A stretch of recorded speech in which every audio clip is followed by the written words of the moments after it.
बेरुपिया हम शक्ल। आओ मिलते हैं मोनिका से, जो बड़े अच्छे घर की बहू है। अपना और सबका काम छोटे से छोटा सविता काम वाली से करवाती है। भाई जब घर में नौकरानी है तो मालकिन क्यों काम करे। सास बहू की भी बड़ी अच्छी जमती है, मोनिका अपनी सास से कहती है। मम्मी जी, सुबह का सारा काम मैंने सविता से करवा दिया है। बाकी जो खाने में बनेगा आप सविता को कह देना। मुझे कुछ सामान लाना है मार्केट जाकर। अगर आपको भी कुछ मंगवाना है तो मुझे बता दो।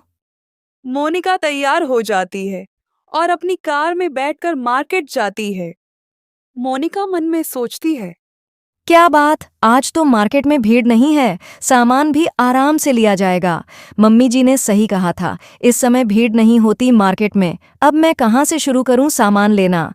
मोनिका सोच ही रही होती है जब भी पीछे से अरे क्या यार, सुबह से एक भी ढंग का आदमी नहीं मिला जो इस बबीता को कुछ भीख के पैसे दे दे। आजकल तो कोई पैसे लेकर ही नहीं चलता। अब जब सब फोन पे ही चला रहे हैं, मुझे भी एक फोन ही लेना पड़ेगा। जो भी होता है ये फोन पे, इस पर डलवाया करूंगी पैसा। देखूं फिर कौन कितना पैसा देता है।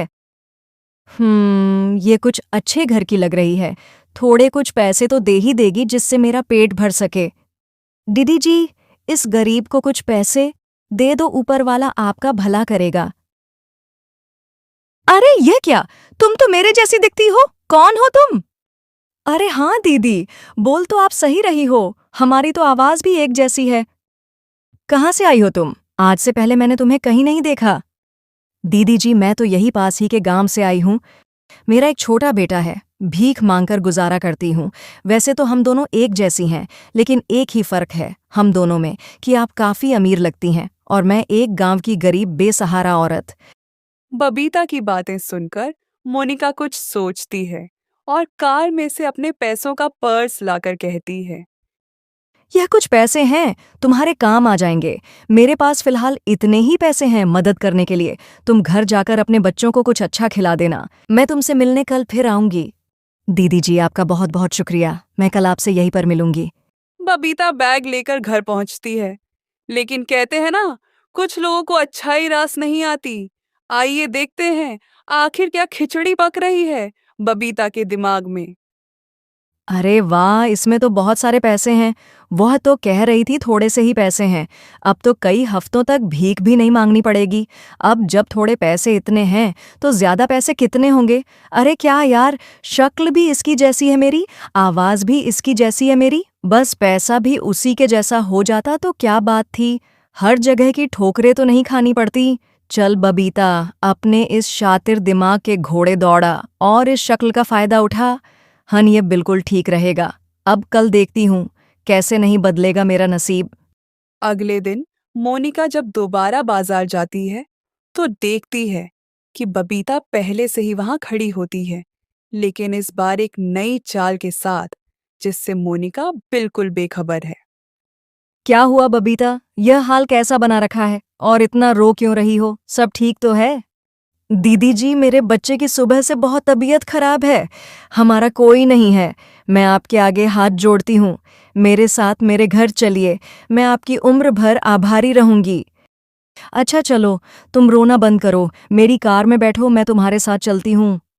मोनिका बबीता के साथ कार में बैठकर उसके घर जाती है और कहती है। कहाँ है तुम्हारा बच्चा? मुझे तो कहीं दिख नहीं रहा है।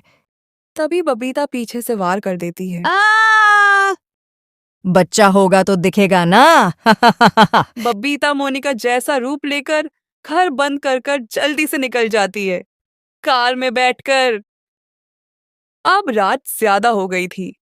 मोनिका के घर में हंगामा तो होना ही था, क्योंकि सास की लाडली बहू जो गायब थी। मारो मत, मैं फोन करने की कोशिश कर रहा हूँ। बेटा, वो शाम से गई हुई है, अब तक वापस नहीं आई। मुझे चिंता हो रही है। मोनिका कहाँ थी तुम पता है? मम्मी को कितनी चिंता हो रही थी। मैं मार्केट गई थी, बताया तो था तुम्हें। लेकिन बहू बता कर तो तू मुझे गई थी। ओह हाँ हाँ, वो जरा मार्केट में भीड़ थी, फिर ट्रैफिक भी मिल गया था। चलो, रात ज्यादा हो गई है, दोनों जाकर सो जाओ। क्या बबीता का सच सबके सामने आ पाएगा? और क्या मोनिका बच पाएगी या हमेशा के लिए बबीता एक अमीर परिवार की बहू बनकर रह जाएगी? देखने के लिए सब्सक्राइब करें मजेदार हिंदी कहानियों को, क्योंकि पार्ट 2 जल्दी ही आएगा।